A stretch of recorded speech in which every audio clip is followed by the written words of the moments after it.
Sir, उष्माघाताचा धोका वाढलाय, तापमान खूप वाढलंय. नक्की काय काळजी घ्यायला पाहिजे आणि आपल्याकडनं काय उपाययोजना करण्यात आल्या? ओके.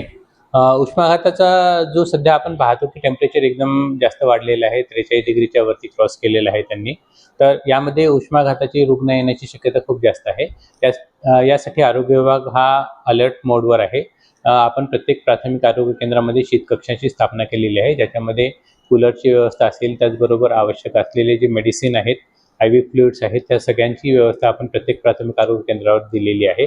त्याचबरोबर आपले जे काही वैद्यकीय अधिकारी आहेत त्यांचं प्रशिक्षण देण्यात आलेलं आहे की जर उष्माघाताचा रुग्ण आला तर त्यांना कशा पद्धतीने ट्रीटमेंट द्यायची आहे. तसंच सध्या जे उष्माघात न होण्यासाठी लोकांनीही काही काळजी घेणं आवश्यक आहे. यासाठी आपल्या आरोग्य विभागातर्फे एक ॲडवायझरी जाहीर करण्यात आलेली आहे. त्याच्यामध्ये शक्यतो 12 ते 4च्या दरम्यान उन्हामध्ये लोकांनी काम करणं टाळायचं आहे. जे काही आपले काम असतील ते सकाळी आणि संध्याकाळी करणं त्यांनी प्रिफर करायचं आहे. त्याचबरोबर वारंवार जे ड्रिंक्स आहेत आपलं हायड्रेशन मेंटेन राहण्यासाठी, तर पाणी जास्तीत जास्त प्यायचं आहे. तसेच ताक, लिंबू सरबत किंवा नारळाचं पाणी असे घरगुती पदार्थ जर पिले तर त्यांचं हायड्रेशन मेंटेन राहील. त्याचबरोबर त्यांनी जे कोल्ड ड्रिंक्स आहेत, कार्बोनेटेड ड्रिंक्स आहेत किंवा कॅफीन असलेले पदार्थ आहेत, जसे चहा, कॉफी असेल किंवा वेगवेगळ्या प्रकारचे कोल्ड ड्रिंक्स आहेत, हे टाळायला पाहिजे आहेत. जे कपडे आपण परिधान करतो ते पूर्ण अंगभर झाकणारे लाईट रंगाचे कपडे असावे, जेणेकरून उष्णता शोषली जाणार नाहीये. घट्ट कपडे किंवा एकदम गडद रंगाचे कपडे हे त्यांनी टाळायचे आहेत.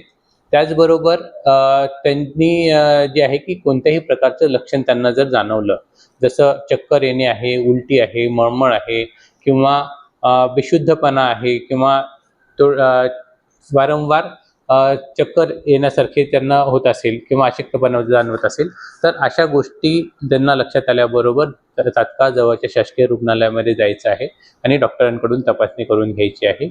आणि जर त्यांना उष्माघाताचा धोका वाढला असेल तर त्या पद्धतीने त्यांनी उपचार करून घ्यायचे आहे.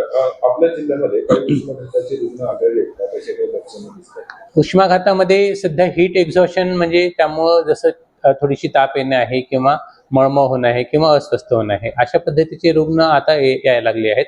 परंतु हीट स्ट्रोकचा रुग्ण आपल्याकडे अजून कोणताही आढळून आलेला नाही आहे किंवा उष्माघातामुळे मृत्यू आतापर्यंत या जिल्ह्यामध्ये झालेला नाही आहे.